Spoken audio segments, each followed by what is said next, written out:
নমস্কার। আপনারা নিশ্চয়ই ওই বাজ পাখির স্টোরিটা শুনেছেন। স্টোরিটা কাল্পনিক হলে পরেও স্টোরিটা কিন্তু খুব ইন্টারেস্টিং। বাজ পাখি অর্ধেকটা লাইফ অতিবাহিত করার পরে যখন তার ঠোঁট ভোঁতা হয়ে যায়, নখ ভোঁতা হয়ে যায় এবং ডানায় অতিরিক্ত পালক গজানোর জন্য ডানা ভারী হয়ে যায়, তখন কিন্তু সে আর শক্তিশালী শিকারী থাকে না। সে শিকার ধরার ক্ষেত্রে খুব বেগ পেতে হয়। তাই সে ধীরে ধীরে কিন্তু মৃত্যুর দিকে এগিয়ে যায়। তো এরকম পরিস্থিতিতে বাজ পাখি হাল ছেড়ে দেয় না। বাজ পাখি কি করে, একটা নিভৃত গুহায় চলে যায় এবং আঁচড়ে আঁচড়ে তার প্রথমে ডানা থেকে পালকগুলোকে ছিঁড়ে ফেলে এবং পাথরে ঠুকে ঠুকে তার ঠোঁটটাকে ভেঙে ফেলে, পাথরে ঠুকে ঠুকে তার নখটাকে ভেঙে ফেলে এবং সেই গুহায় দীর্ঘদিন পড়ে থাকে যতক্ষণ না নতুন ঠোঁট, নতুন নখ এবং ডানায় নতুন পালক গজায়। এবং যখন সে আবার ধারালো নখ, ধারালো ঠোঁট এবং শক্তিশালী ডানা ফিরে পায়, তখনই গুহা থেকে বেরিয়ে আসে। এবং যখন বেরিয়ে আসে তখন কিন্তু সে এক নতুন শিকারী, নতুন শক্তিশালী শিকারী, যার শিকার ধরতে আর বেগ পেতে হয় না। তারপরে আবার দীর্ঘদিন সে বেঁচে থাকে এবং রাজার মতন বেঁচে থাকে। তো আমি এই যে স্টোরিটা শেয়ার করলাম, এটার কনটেক্সট হচ্ছে যে আমাদেরকে সবসময় স্কিল ডেভেলপ করে যেতে হবে। যে কোনো পরিস্থিতিতে, যে কোনো বয়সে আমাদেরকে শেখার থেকে দূরে থাকলে হবে না। আমাদের কমফোর্ট জোনের মধ্যে যদি আমরা গুটিয়ে থাকি যে আমরা তো অনেকটা বয়স হয়ে গেছে, আর শেখার টাইম নেই, আর নতুন কোনো জিনিস হয়তো শিখতে পারবো না, আমরা বেশ আছি, যেটা আছি সেটা নিয়েই সন্তুষ্ট, এরকম যদি পরিস্থিতিতে আসে, তাহলে কিন্তু আমাদেরকে মাথায় রাখতে হবে আমরা মৃত্যুর দিকে এগিয়ে যাচ্ছি। আমরা যদি নিজেদের স্কিল ডেভেলপ না করি, আমাদের যদি নতুন নতুন জিনিস শিখতে না পারি, তাহলে কিন্তু আমাদের গ্রোথ তো দূরের কথা, আমরা ধীরে ধীরে শেষের দিকে এগোবো। এখন আর্টিফিশিয়াল ইন্টেলিজেন্স, যেটা চারিদিকে ছেয়ে গেছে, এইটার ইম্প্যাক্ট কিন্তু আমাদের সবার মধ্যে আসতে চলেছে এবং আমরা যারা মধ্যবিত্ত তাদের মধ্যে সবচাইতে বেশি আসবে। আমরা যারা ছোট চাকরি করি, ছোট ব্যবসা করি, ছোট কাজ করি, আমাদের সবার কাজ হয়তো আজ থেকে ৫-৬ বছর বা ১০ বছর পরে আর্টিফিশিয়াল ইন্টেলিজেন্স রিপ্লেস করে দেবে।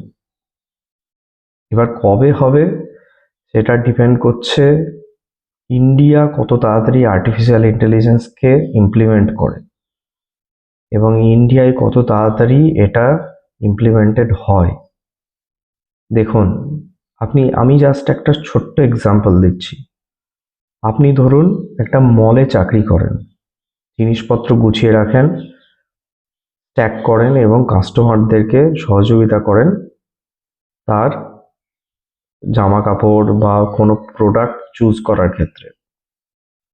তো আপনার এই কাজটা লো এন্ড জব, কোনো স্পেশাল স্কিলের দরকার নেই।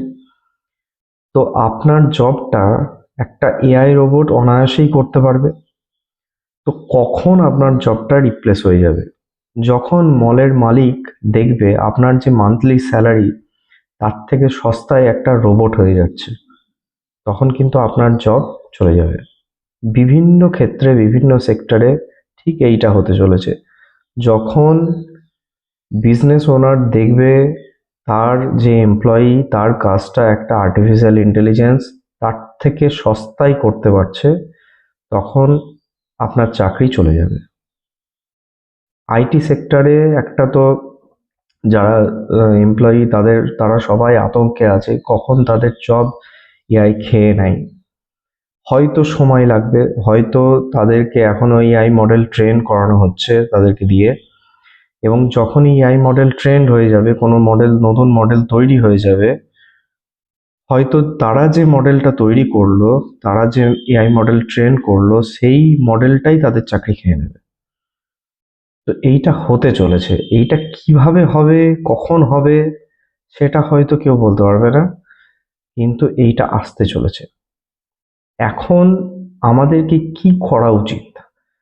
আমাদেরকে আমাদের ব্রেন মাইন্ড ওপেন রাখা উচিত এবং কমফর্ট জোন থেকে বেরিয়ে নতুন স্কিল শেখা, আমাদের ডিসকমফর্ট জোনে গিয়ে নতুন করে বাঁচতে শেখা, এই স্কিলটা থাকা দরকার। আমাদের লড়াই করার মানসিকতা তৈরি করতে হবে, যে আমাদের কমফর্ট জোন থেকে বেরিয়ে আমরা হয়তো কোনো কঠিন পরিস্থিতির মধ্যে পড়লাম, যে কোনো পরিস্থিতি, সেখানে গিয়ে যেন খাপ খাইয়ে আমরা চলতে পারি, সেটার জন্য আমাদের ব্রেন মাইন্ড ওপেন রাখতে হবে এবং সেই মানসিকতা রাখতে হবে যে যে কোনো পরিস্থিতির সঙ্গে আমরা যেন লড়াই করে বাঁচতে পারি।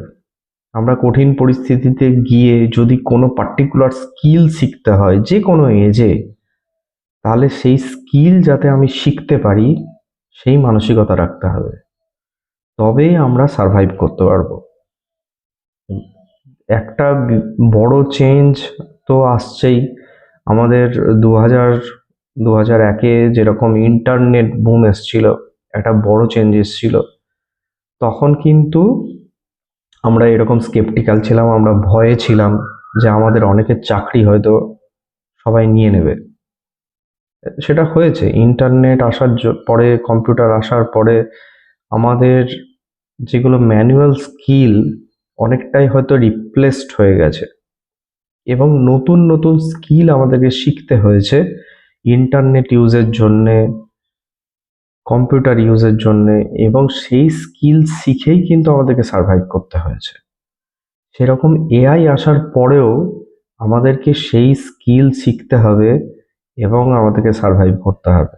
দেখুন, ইন্টারনেট আসার পরে বা কম্পিউটার আসার পরে অনেক নতুন ফিল্ড তৈরি হয়েছে, যেমন মিডিয়া, সোশ্যাল মিডিয়া, বিভিন্ন ইন্টারনেট বেসড বিজনেস, এগুলো কিন্তু ইন্টারনেট আসার আগে আমরা কল্পনাও করতে পারতাম না। ই কমার্স, এখন কুইক কমার্স, যেগুলো জোম্যাটো, সুইগি, অ্যামাজন, ফ্লিপকার্ট, এইগুলো তো ইন্টারনেট আসার আগে আমাদের কল্পনার বাইরে ছিল। তো এখন ইন্টারনেট আসার পরে এই সেক্টরগুলোতে প্রচুর জব অপরচুনিটি তৈরি হয়েছে এবং আমরা প্রচুর চাকরি পেয়েছি।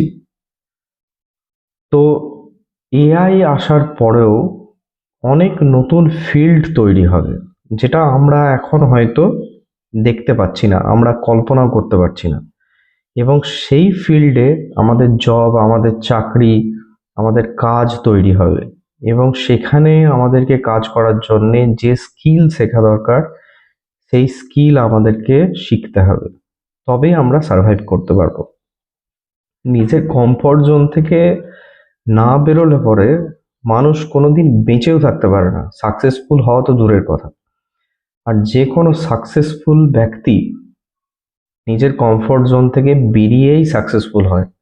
কেউ যদি ভাবে আমি সবার মতন একটা আরামদায়ক লাইফ লিড করব এবং আমার কমফর্ট জোনে আমি স্যাটিসফাইড থাকবো, আমার এর থেকে বেশি দরকার নেই, বা আমার পৈতৃক সম্পত্তি আছে, আমি যেরকম আছি সেরকম ঠিকই আছি, তাহলে কিন্তু আপনি সাকসেসফুল তো হবেনই না, উল্টে আপনি ডিটোরিয়েট করবেন। আপনার ধীরে ধীরে ধীরে ধীরে একটাই এন্ড, সেটা হচ্ছে মৃত্যু। আপনি কেবল ওয়েট করে থাকবেন কখন আপনি মারা যাবেন। আপনার দিন কাটানোর হচ্ছে দিন কাটানোটাই আপনার প্রধান কাজ হবে। আপনি নতুন নতুন হবি খুঁজতে থাকবেন যে কী করে আপনি সময় কাটাবেন, সারাদিন ধরে বসে বসে কী করে আপনি সময় কাটিয়ে আপনার দিনটাকে কাটাবেন। আপনার লাইফের কোনো পারপাস থাকবে না। আপনার লাইফে ক্রাইসিস দরকার, আপনার লাইফে কমফর্ট জোন দরকার। ক্রাইসিস ছাড়া মানুষ সাকসেস হয় না। আপনি বিভিন্ন মনীষীর লাইফ দেখবেন, আমাদের পরিচিত নেতাজি সুভাষচন্দ্র বসু, তার লাইফ দেখবেন, তিনি তো অনায়াসে সিভিল সার্ভিস চাকরি করতে পারতেন, আইএএসদের মতন। আইএএস রা এখন যেরকম একটা রাজার চাকরি, তার থেকেও অনেক বেশি রাজার চাকরি সেই সময় ছিল ইন্ডিয়ান সিভিল সার্ভিস ব্রিটিশ আমলে। তিনি তো কমফর্ট জোনে থেকে তার লাইফ একটা রাজার মতন কাটাতে পারতেন, কিন্তু সেটা তিনি না করে তিনি এমন একটা পথ বেছেছেন যেটাতে তাকে না খেয়ে থাকতে হয়েছে, তাকে জেলে যেতে হয়েছে, জেলে গিয়ে তাকে টিউবারকিউলোসিস রোগে পড়তে হয়েছে, তাকে দেশের বাইরে ছদ্মবেশে যেতে হয়েছে, এবং শেষে তার মৃত্যুটাও হয়েছে সবার অগোচরে। তো এই রকম লাইফ তিনি লিড করেছেন বলেই না তার জন্মদিন আমরা পালন করছি, 23শে জানুয়ারি পতাকা উত্তোলন করছি, তাকে সম্মান করছি, তাকে এখনো আমরা ন্যাশনাল হিরো হিসেবে মর্যাদা দিচ্ছি। তো সেই রকম আপনাকেও যদি সাকসেসফুল হতে হয়, তাহলে আপনার কমফর্ট জোন থেকে বেরিয়ে এমন কিছু চুজ করতে হবে যেটা আপনাকে একটা ক্রাইসিস সিচুয়েশনে ফেলবে। তবেই আপনার স্কিল ডেভেলপড হবে, তবেই আপনি বাজ পাখির মতন সারভাইভ করতে পারবেন। আপনার লাইফের অনেকটা সময় হয়তো কেটে গেছে, আপনার হয়তো 40-45 বছর বয়স হয়ে গেছে, তাও আপনাকে নতুন স্কিল ডেভেলপমেন্টের দিকে নজর দিতে হবে। তবেই আপনি আপনার যে বাদবাকিটা জীবন সেটা রাজার মতন বাঁচতে পারবেন, না তো ভিখারির মতন আপনাকে বাঁচতে হবে। তো মোটামুটি এটা আমি আমার ভিউ যেটা আমি শেয়ার করলাম।